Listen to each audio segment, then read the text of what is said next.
오늘 본문을 보면은 하나님께서는 당신의 답답함을 나타내시는 겁니다. 그 답답함이란 무엇이냐면은 매를 맞아도 돌아오지 않을 뿐만 아니라 때리는 이유를 알려고도 하지 않는 데에 대한 답답함입니다. 하나님께서는 이스라엘 백성들이 지금 잘못된 길을 걸어가고 있고 잘못된 일을 하고 있는 겁니다. 그래서 자식 같은 이스라엘 백성들이 그 잘못을 보고선 하나님께서는 회초리를 드신 겁니다. 회초리를 드렸는데도 불구하고 매를 맞아도 자식들이 돌아오지를 않고 왜 때리는지 왜 맞는지 생각하지도 않는다는 것입니다. 여러분, 이것은 오늘날도 우리도 마찬가지입니다. 하나님께서는 우리를 버리는 일은 없습니다. 우리가 아무리 잘못한다 할지라도 하나님께서는 부모가 자식을 버리지 않는 것보다 더한 사랑으로 우리를 절대로 버리지 않습니다. 그러나 부모가 자식이 잘못하면 회초리를 들듯이 하나님께서는 회초리를 듭니다. 근데 하나님이 회초리를 들 때는 어떤 회초리를 드냐면은 몸을 아프게 한다든지 삶을 좀 힘들게 한다든지 가정에 문제를 생기게 한다든지 여러 가지 방법들이 있습니다. 근데 이스라엘이라는 전체가 이렇게 패역하게 됐을 때에는 하나님께서는 다른 나라를 통해서 침공하게 만든다든지 하는 겁니다. 그런데 이렇게 이스라엘이 패역하게 된 데에는 이스라엘 지도자들이 지대한 영향을 끼쳤다고 지금 말씀하고 있는 것입니다. 오늘 13절을 보니까 그 백성이 자기들을 치시는 이에게로 돌아오지 아니하며, 일단 우리는 이 말씀을 통해 때리시는 하나님에 대해 생각할 수가 있습니다. 하나님은 죄 지은 자를 때리시는 하나님이십니다. 사랑의 하나님이지만 잘못했을 경우에는 때리시는 분이라는 겁니다. 그런데 여기서 때린다고 할 때 그것을 우리는 두 가지로 나누어 생각할 수 있습니다. 우선은 죄에 대한 징벌의 의미입니다. 하나님은 공의의 하나님이시기 때문에 하나님께서는 죄에 대한 대가를 반드시 지불하시는 하나님이십니다. 그리고 두 번째로는 때리는 의미가 과연 죄의 징벌 의미만을 가지고 있는 것은 아니라는 겁니다. 하나님께서는 당신의 백성과의 관계를 창조주와 피조물의 관계로 생각하지 않고 아버지와 아들의 관계로 여겨주신다는 것입니다. 그래서 당신의 백성이 잘못을 저질렀을 때는 때리지만은 거기에는 그들을 바른 길로 돌이키려는 의도가 함께 담겨 있다는 것입니다. 본문에서 하나님께서 이스라엘을 치셨을 때는 바로 이러한 의도를 담고 치신 겁니다. 제발 돌아오라는 겁니다. 제발 깨우치라는 겁니다. 그런데 이스라엘은 돌아서지 않았습니다. 그만큼 그들이 극도로 패역했다는 것입니다. 매를 맞아도 돌아오지 않는 이스라엘을 생각하면서 우리는 뜨거운 사랑을 쏟아도 돌아오지 않는 이스라엘에 대해서 생각하게 됩니다. 그런데 여기서는 하나님과 이스라엘뿐만이 아니라 자녀를 갖고 있는 부모들도 그렇지 않습니까? 그렇게 얘기를 해도 못 알아듣는 자식들이 있습니다. 그렇게 마음을 열고 있는데도 불구하고 깨닫지 못하는 자식들이 있습니다. 그때 얼마나 답답합니까? 똑같게 하나님께서도 똑같은 답답함을 느낀다는 겁니다. 오늘 말씀 보면은 백성을 인도하는 자가 그들로 미혹해 하니 인도를 받는 자가 멸망을 당하는도다. 하나님께서 여기에서 악한 지도자가 끼치는 지대한 영향에 대해서 말씀하고 계시는 겁니다. 지도자는 모든 사람의 윤리적 표상이요, 모든 사람의 기준입니다. 따라서 지도자가 높은 지위와 권위에 근거하여 죄, 불의, 부당함을 아무런 죄의식 없이 자연스럽게 자행한다면 그를 따르는 사람들도 전혀 꺼리낌이 없이 죄를 범하게 되어 있습니다. 지도자가 부정직하다고 한다면 따르는 사람들도 부정직하게 됩니다. 문제는 그것이 잘못이라고 생각을 못한다는 것이죠. 만약에 지도자가 자기의 사심을 채우기 위해 욕심을 부린다면 따르는 사람들도 그렇게 욕심을 부리는 겁니다. 그리고 지도자가 만일 자신의 지위를 내세워 백성들로 하여금 의로운 길을 가로막으려고 한다면 얼마든지 막아서 수 있습니다. 따라서 우리가 지도자를 위해 끊임없이 기도하고 조언을 해야만 된다는 것입니다. 한마디로 얘기해서 모든 사람이 부패한다 할지라도 지도자는 부패해서는 안 된다는 것입니다. 그렇기 때문에 영적인 지도자인 목사님을 위해서 여러분들이 기도하시는 것이고, 또 대통령을 포함해서 정치, 경제 모든 지도자들을 위해서 기도를 해야만 된다는 것입니다. 요즘 여러분들이 뉴스를 보면은 미국의 트럼프 대통령을 한번 보세요. 자기네 나라 젊은이들은 나가서 죽는데 골프 치러 갑니다. 자기네 나라 젊은이들은 지금 나가서 죽는데, 그리고 국민들은 물가가 올라서 지금 어렵다고 호소하는데 그의 아들들을 보세요. 그 약한 나라에 가서 투자를 하고 돈 벌고 있습니다.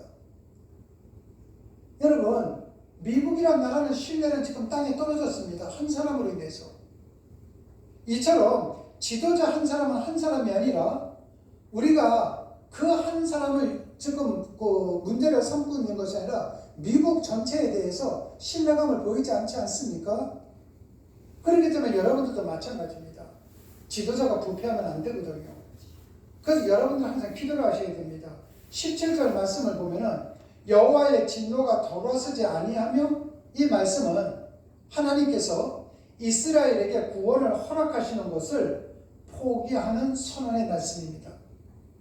하나님께서 이처럼 그들을 구원시키는 일을 포기하시는 것은 하나님의 능력이나 인내가 부족하다거나 그의 사랑이 부족해서가 아니라 그들이 결국은 돌이키지 않을 것을 아시기 때문입니다. 여러분, 우리가 자녀들에게 너 이렇게 저렇게 하면 잔소리가 돼서 자식들이 싫어하는 거 다 아시죠? 하나님도 마찬가지입니다. 하나님도 일일이 잔소리를 하시는 것이 아니라 우리에게 자유의지를 주셨습니다. 그렇기 때문에 우리가 간혹 가다가 하나님께서 이렇게 하면 우리가 안 할 수 있는데, 하나님께서 저렇게 하면 우리가 안 할 수 있는데, 아니요. 내 자식도 잔소리하면 듣기 싫고 나도 누구로부터 잔소리 들으면 싫은데, 근데 여러분 그 잔소리를 생각해 보십시오. 자식들 입장에서 보면 잔소리지만은 부모의 입장에서 보면은 잔소리가 아니잖아요. 내 자식이 이렇게 했으면 좋겠다, 좀 더 잘 됐으면 좋겠다, 그런 말이거든요. 근데도 불구하고 듣는 사람은 잔소리를 듣듯이 하나님께서 이렇게 했으면 좋겠다고 했는데 사람들은 그것을 잔소리를 듣는단 말이죠. 하나님은 그걸 아시는 겁니다. 그래서 어떻게 하십니까? 하나님께서는요, 포기하시는 겁니다.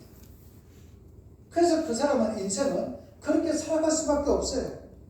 누구의 잘못이 아니라 그렇게 환경을 통해서, 삶을 통해서 하나님께서 그렇게 많이 불렀는데도 불구하고 깨우치지 못한다면 그렇게 살라는 겁니다. 하나님께서 그렇게 하시는 것은 좀 전에 말씀드렸던 것처럼 뭐가 부족해서가 아니라 그들이 돌이키지 않는 것을 아셨기 때문입니다. 그들의 악한 본성에는 차라리 하나님의 진노가 선을 행하고 추구하는 것보다 낫습니다. 선을 가까이 하는 것이 오히려 그들의 악한 본성에는 커다란 고통이 된다는 겁니다. 그래서 하나님께서는 그들의 악한 본성을 만족시켜 진노를 내리시기로 결정하는 것입니다. 14절 말씀을 보면은 종려나무 가지와 갈대를 끊으시리니, 여기에서 이는 하나님의 심판의 공정함을 나타내는 말씀입니다. 여기서 종려가지는 세상의 존귀한 자들을 가리킵니다. 그리고 갈대는 세상에 비천하고 평범한 자들을 가리키는 것입니다. 따라서 이 말씀은 세상의 지위의 높고 낮음은 하나님의 심판에 아무런 영향을 끼칠 수 없다는 것을 밝혀주고 있는 말씀입니다. 하나님의 말씀은 지위가 높은 사람, 갖고 있는 사람에게는 요만큼만 하고 없는 사람에게는 저만큼만 하고, 이것이 아니라는 겁니다. 하나님의 심판은 당신의 심판 기준에 따라 엄정하게 시행된다는 것입니다. 우리는 간혹 가다가 이렇게 얘기할 때 있습니다. 왜 저 사람은 좀 뭔가 좀 돈이 많아서 잘 사는데 왜 나는 못 살까? 그렇게 생각할 때가 있습니다. 하나님은 그것이 아니라는 겁니다. 저 사람에게는 물질이 많고 나에게는 물질이 없는 고통이 따른다면은 저 사람에게는 나는 문제처럼 생각하지 않는 어떠한 것이 있는데 저 사람은 그것이 없어서 고통 속에 있는 사람이 있을 수 있습니다. 그런데 사람들은 나에게 있는 것 감사를 생각하는 것이 아니라 나에게 없는 것만 가지고 하나님은 불공평하다고 생각하는 분들이 많습니다. 그렇지 않습니다. 많은 돈을 갖고 있어도 지금 이 시간에도 병상에서 링게로 맞아가면서 음식도 못 먹고 죽음을 기다리는 사람들도 있습니다. 그런데 나는 그 사람들에 비해서는 돈은 없는데 밥 3끼를 먹을 수 있는 건강함이 있습니다. 하나님의 심판은 언제나 하나님의 기준에 따라 엄정하게 공평하게 골고루 시행하신다는 것입니다. 그러므로 의인이 지켜야 할 바른 자세는 항상 어떠한 상황 속에서도 의를 지켜야 한다는 것입니다. 세상은 각가지 방법으로 우리를 유혹하고 공격하려고 합니다. 따라서 그만큼 하나님의 말씀대로 살아가는 의로운 삶을 살기는 어렵습니다. 그러나 그럴수록 더욱 우리는 자신의 의를 지켜나가야만 된다는 것입니다. 하나님의 말씀대로 살아가기 위해 노력해야만 된다는 것입니다. 노아와 롯은 그 험한 세상에서도 결코 하나님을 향한 자신의 의를 잃지를 않았습니다. 그래서 그들의 삶은 다른 사람과 달리 하나님이 주시는 평강 속에서 끝까지 승리하는 삶을 살지 않았습니까? 저는 여러분 모두 다도 비전교의 모든 성도들도 그렇게 살았으면 좋겠습니다. 이제 누구와 비교하면서 사는 것이 아니라 그래 나는 저 사람에게 없는 것이 있지만은 나는 저 사람에게 있는 것이 나에게 없는 것은 있지만은 나에게 있는 것이 저 사람에게 없을 수 있어. 그래서 세상은 공평해. 이런 마음을 갖고 사시는 것이고 여러분의 삶 속에 혹 그것이 물질적인 것이든 아니면 건강적인 것이든 자녀의 문제든 인간관계든 어떤 문제든지 간에 여러분의 삶 속에 문제가 생겼다면 그리스도인에게 문제는 하나님의 회초리입니다. 하나님의 테스트입니다. 그때는 여러분들이 하나님 앞에 나오셔야 되는 겁니다. 예배당에 나오라는 것이 아니라 기도의 자리에 나오는 것이고요. 또 말씀의 자리로 나오시는 겁니다. 제가 근래 와서 그런 얘기 드리지 않습니까? 기도하는 게 얼마나 힘든 줄 아냐고요. 말씀 보는 게 얼마나 힘든 줄 아십니까? 사람들은 뭐 하루에 한 페이지 정도, 한 장 정도, 뭐 이거 읽는 게 뭐 그렇게 어려워? 그러면서 안 합니다.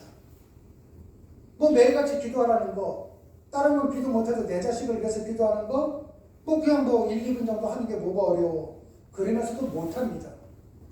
굉장히 힘든 것이 그겁니다.